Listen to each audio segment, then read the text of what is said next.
ప్రముఖ cricket coach Gary Kirsten Pakistan cricket board పనితీరుపై సంచలన వ్యాఖ్యలు చేశారు. ప్రస్తుతం ఈ వ్యాఖ్యలు పాకిస్తాన్ క్రికెట్ లో హాట్ టాపిక్ గా మారాయి.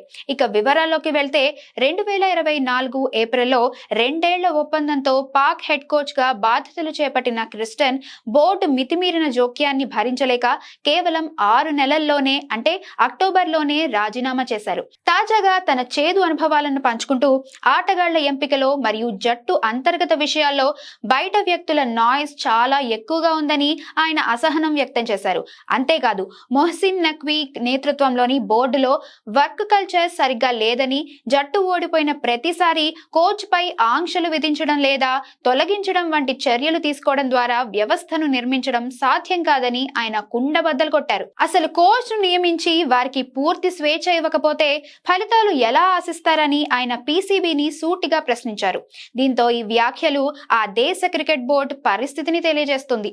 ఇక పాకిస్తాన్ అధ్యయనానికి స్వస్తి పలికిన క్రిస్టన్ తన తదుపరి గమ్యాన్ని శ్రీలంక క్రికెట్ గా నిర్ణయించుకున్నారు. శ్రీలంక బోర్డుతో 2 సంవత్సరాల ఒప్పందం కుదుర్చుకున్న ఆయన 2027లో దక్షిణాఫ్రికా, జింబాబ్వే మరియు నమీబియా వేదికలుగా జరగనున్న ఐసీసీ వన్డే వరల్డ్ కప్ కోసం ఆ జట్టును సన్నద్ధం చేసే బాధ్యతను స్వీకరించారు.